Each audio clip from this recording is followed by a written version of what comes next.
வந்து mini vlog தான் பார்க்க போகிறோம். மாமா வந்து இன்றைக்கி வந்து சிக்கன் வாங்கிட்டு சிக்கன் கிரேவி வைக்கலான்றக்காக வாங்கிட்டு வந்துருந்தாங்க. சிக்கன் கிரேவியோட பாயில்டு வச்சா நல்லாயிருக்கும். நானும் கடைக்கு போய் முட்டை வாங்கிட்டு வந்தேன்.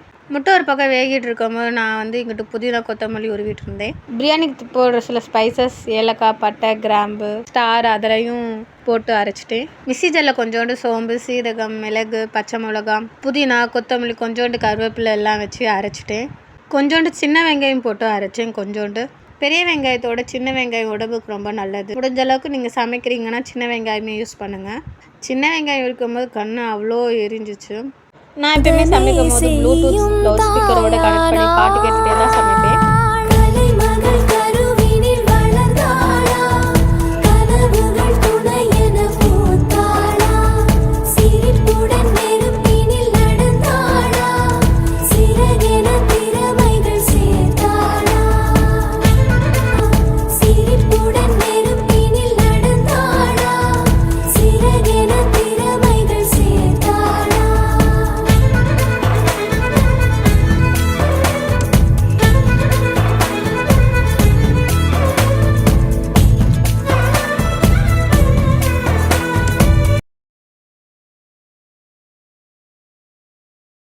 கொஞ்சோண்டு பட்டர், கொஞ்சோண்டு நல்லெண்ணெய் ஊற்றி நல்லா ஃப்ரை பண்ணிக்கணும். கோல்டன் ப்ரௌன் ஆகிற வரைக்கும்.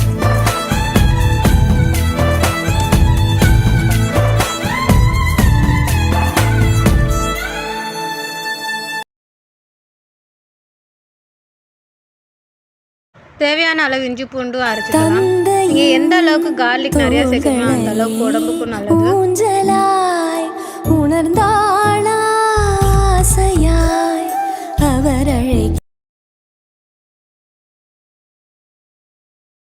ஆனியன் நல்லா கோல்டன் ப்ரௌன் ஆன பிறகு கொஞ்சோண்டு இஞ்சி பூண்டு பேஸ்ட் ஆட் பண்ணுறோம். இஞ்சி பூண்டு ஸ்மெல் போன பிறகு தான் நம்ம வந்து சிக்கன் ஆட் பண்ணணும்.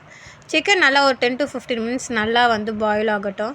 தண்ணி ஊற்றாமலே நம்மளுக்கு வந்து சிக்கனில் வந்து கொஞ்சம் வாட்டர் எக்ஸ்ட்ராக்ட் ஆகும். அதனால் நீங்கள் தண்ணி ஊற்ற தேவையில்லை. இன்றைக்கி குழம்புல காரம் கொஞ்சம் கம்மியாக தான் போடுறேன். 1 teaspoon மஞ்சள், 1 teaspoon red chilli powder, 1 teaspoon Kashmiri red chilli powder, தேவையான அளவுக்கு உப்பு, 2 ஸ்பூன் வந்து மல்லித்தூள் ஆட் பண்ணுறேன்.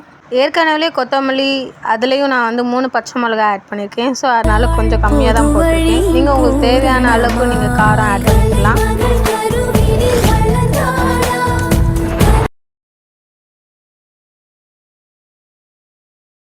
எல்லாமே நல்லா மிக்ஸ் பண்ணிவிட்டு அப்புறமா ஒரு 3 to 4 விசில் வந்து குக்கரில் வச்சுக்கலாம். விசில் போடனே ஆஃப் பண்ணிவிட்டு அடுத்து 10 minutes கழிச்சு நீங்கள் ஓப்பன் பண்ணி பாருங்கள். சூப்பரான சிக்கன் கிரேவி ரெடி ஆகிடும். இது வந்து நீங்கள் ரைஸ்க்கும் வச்சு சாப்பிட்டுக்கலாம், இல்லை சப்பாத்தி, தோசை, இட்லி